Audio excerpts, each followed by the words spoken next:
monsieur. Bonjour, bienvenue à la clinique en santé mentale de l'UQAM. Comment vous aider? J'aurais ça me faire soigner ici. Ben oui, il n'y a pas de problème. Vous venez de l'UQAM, j'imagine? Non, j'ai une McGill. Est-ce que c'est à cause d'un problème? Malheureusement, c'est réservé aux étudiants de l'UQAM. Mais moi, je veux me faire soigner ici. J'ai vraiment eu des bons commentaires du service. Moi, il me faut une carte de l'UQAM, madame. Mais y a-t-il une raison pour ça? Malheureusement, c'est par secteur. C'est Mais seulement voyons, pour les étudiants de voyons l'UQAM. donc, J'ai ça fait besoin sens, d'une ça? carte de l'UQAM, Moi, madame. Une carte de l'UQAM. Connaissez-vous vos droits?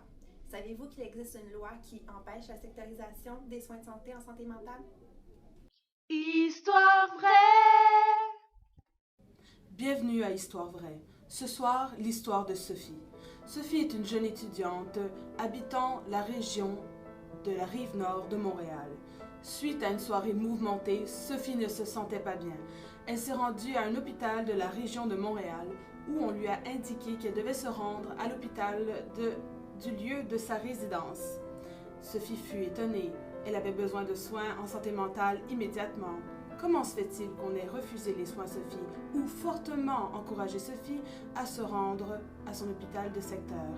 Et la question que nous nous posons est, est-ce légal? Pour répondre à la question de Sophie ce soir, nous recevons 3 avocats spécialistes en droit de la santé, Maître Petrika, Maître Dion ainsi que Maître Côté. Bonsoir à toi à la maison. Bonsoir, Sophie. Afin de répondre à ta question, Sophie, non, nous ne croyons pas que c'est légal, justement, qu'est-ce que tu as vécu. En effet, l'article 6, alinéa 1 de la loi sur les services de santé et les services sociaux, communément appelée la L4S, nous dit clairement que toute personne a le droit de choisir son professionnel ou l'établissement duquel elle désire recevoir des services de santé ou des services sociaux. Toutefois, l'article 13 de la même loi vient limiter l'article 6, alinéa 1. En effet, c'est en raison des ressources humaines, matérielles et financières dont l'hôpital dispose. C'est un argument qui va être souvent utilisé pour justement justifier la sectorisation. Donc, pour répondre à ta question, Sophie, après ça, ce qu'on s'est demandé, c'est s'il existait une politique écrite ou verbale concernant la sectorisation au Québec ou à Montréal. Donc, la première chose qu'on a faite, c'est qu'on a contacté 2 différents hôpitaux. Donc, on est allé voir, on a contacté le St. Mary's et l'hôpital Pierre-Gardeur à Terrebonne. Concernant l'hôpital St. Mary's, on a contacté la personne ressource concernant l'accès aux documentations, qui nous a référé après 3 appels et 7 courriels. Finalement, une infirmière qui m'a dit, et je cite, « On écrit peu, on a trop de travail, il n'y a pas de politique écrite. » Fin de la conversation. Pour l'hôpital Pierre-Gardeur, ce qu'on nous a répondu, compte tenu de la situation actuelle vécue dans le réseau de la santé, nous regrettons de ne pouvoir accéder à votre demande, et ce par manque de temps. Donc les 2 réponses ne nous satisfaisaient pas du tout. Donc ce qu'on a fait après ça, c'est qu'on s'est dit, bon, on va aller même plus large. Donc on a fait des demandes d'accès à l'information auprès de 6 hôpitaux différents. On a ces 2-là, on a demandé aussi au Jewish, au Douglas et à Saint-Jérôme et à Pinel. Les demandes ont été... Chaque hôpital a répondu un peu différemment. On a tout envoyé par courriel. Il y a eu un hôpital qui nous est revenu qu'il n'acceptait pas les demandes par courriel. 3 hôpitaux nous ont répondu dans les 3 jours suivant la réception de la lettre. Ils se donnaient un délai de 20 jours pour acquiescer à notre demande. Cependant, aucune autre information n'a été reçue. On n'a rien reçu concernant notre demande. Il y a eu 2 hôpitaux qui nous ont juste jamais envoyé d'accusé de réception. Donc, de façon générale, il semble que ceux qui sont chargés de l'accès à l'information dans les hôpitaux sont prêts à nous aider avec les accusés de réception. Cependant, aucun suivi n'est fait. Donc, ce qu'on s'est ramassé, c'est qu'on n'a pas de protocole. Puis, quand un suivi est fait, collègues, c'est pour nous dire finalement qu'ils n'ont pas le temps de s'en occuper. C'est ça, exactement. Fait on nous dit on n'a pas de temps, ou on nous dit on a reçu votre demande sans faire de suivi. Donc, c'est sûr que ça a été très décevant de ce côté-là. Ça a été quand même formateur. Puis, dans le fond, par la suite, après une conversation avec le professeur Burnham, elle nous a parlé d'un protocole. Ça s'appelait le protocole d'accueil des usagers, qui avait été fait par la Régie régionale de la santé et des services sociaux de Montréal. qui était en vigueur de 2003 à 2007, donc qui n'est plus en vigueur officiellement aujourd'hui. Donc, il n'y a pas application, c'est pour ça qu'on ne s'est pas penché là, sur le protocole, mais on se dit qu'il doit exister encore quelque chose. Peut-être c'est verbal encore dans les... c'est quelque chose qui est juste de verbal, qui est issu de ça. Dans le fond, selon le protocole, la sectorisation avait pour l'objectif principal de garantir aux usagers, à l'usager en besoin, un lieu où s'adresser pour recevoir les services psychiatriques. Donc, dans le fond, on utilisait ce protocole-là pour... dans le fond, on utilisait que c'est pour le service, le suivi du patient qu'on instaurait une sorte de sectorisation. Donc, bien que le protocole, en fait, a été aboli depuis 2007, nos collègues Ménard-Martin ont engagé un recours collectif en 2009 parce que la sectorisation se faisait encore de manière massive. Donc, malheureusement, la Cour a rejeté l'appel en disant qu'il n'y avait pas matière à contester parce que de toute façon, le protocole n'existait plus. Pourtant, les hôpitaux continuent d'appliquer la sectorisation un peu partout. Donc, par rapport à ça, on a contacté l'organisme Action Autonomie qui a beaucoup soutenu justement Ménard-Martin dans leur recours. Donc, on a eu la chance cette semaine de pouvoir discuter avec un responsable de chez Action Autonomie.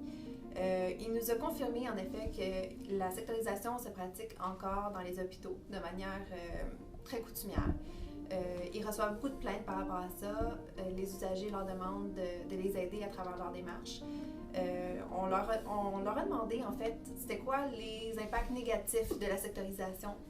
Puis le responsable nous disait qu'il y en avait vraiment plusieurs. Notamment, surtout en santé mentale, il y a beaucoup de patients qui peuvent avoir subi des ordonnances de soins forcés, soit pour la médication, des fois des traitements, des chocs électriques, beaucoup d'humiliation à travers ça, être forcé de subir des traitements contre son gré, c'est pas quelque chose qui est très réjouissant, c'est pas quelque chose que tu veux nécessairement revivre, retourner dans le même hôpital pour te faire soigner par la même équipe médicale, que tu t'es senti abusé par eux, puis après ça, retourner, être obligé à cause de ton code postal, de retourner dans le même établissement, revoir ces mêmes gens-là. La perte de confiance, est totale. Comment après ça, est-ce que la relation de confiance entre le patient et le médecin peut continuer d'exister?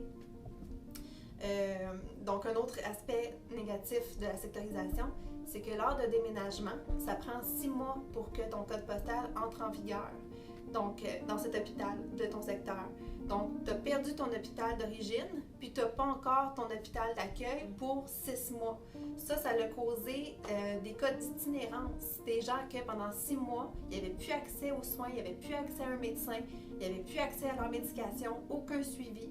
Donc, ils se sont ramassés à la rue pour plusieurs personnes.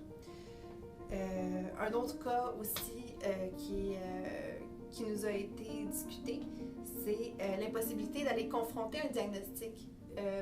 On nous disait par exemple 3 psychiatres, 3 diagnostics. Sauf que là, si on est obligé d'aller en sectorisation à un seul hôpital, comment est-ce qu'après ça, on peut aller dire, choisir même, puis c'est un droit quand même fondamental, de pouvoir au moins comparer des diagnostics, de pouvoir parler à plusieurs spécialistes du milieu de la santé pour pouvoir prendre la meilleure option possible.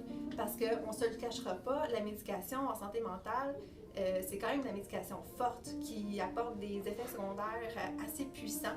Donc, apprendre après plusieurs années que finalement, c'était pas la bonne médication, que cette médication-là t'a amené même d'autres problèmes de santé, c'est assez difficile à encaisser. Puis, mettons que les droits fondamentaux des patients sont bafoués. Nous avons aussi contacté une autre association, c'est l'Association des groupes d'intervention en défense des droits en santé mentale du Québec, aussi connue sous le nom de AGID-SMQ. Cette association-là a été fondée en 1990. Elle est administrée majoritairement par du monde qui ont déjà vécu ou qui vivent justement des troubles en santé mentale. Elle a pour mission de lutter pour la reconnaissance et l'exercice des droits des personnes vivant ou ayant vécu un problème de santé mentale. Alors, qu'est-ce qui va se passer pour l'avenir? Justement, en parlant avec Action Autonomie et AGID-SMQ, on nous a vraiment spécifié de l'importance du projet de loi 10.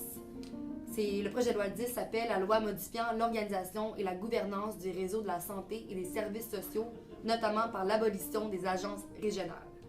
Et c'est justement le 25 septembre dernier que le ministre de la Santé et des Services sociaux déposait ce projet de loi. Et ce projet de loi rentre en vigueur vraiment bientôt, c'est justement le 1er avril 2015.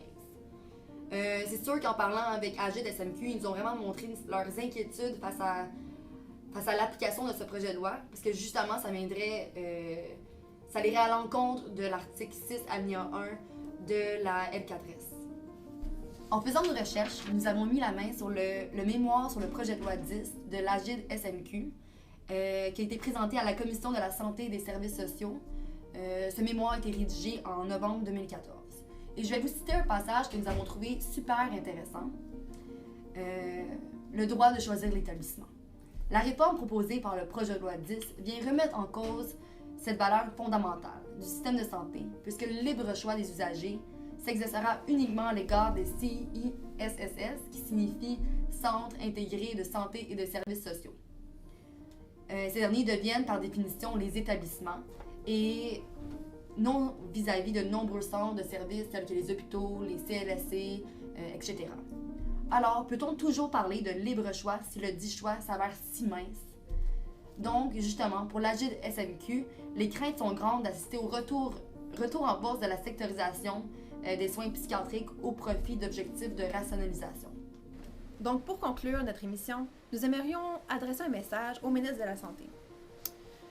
Monsieur Barrette, avant de vouloir tout transformer, le milieu de la santé, est-ce qu'on pourrait commencer par respecter le droit des usagers? Alors Sophie, comme tu peux le constater, tu n'es pas seule dans cette situation.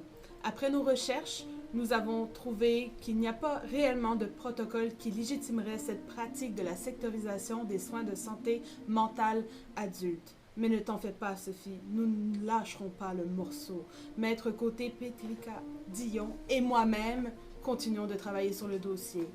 C'était Sarah Parry-Wild en direct du CDP à l'Université du Québec à Montréal. À vous, Elsa.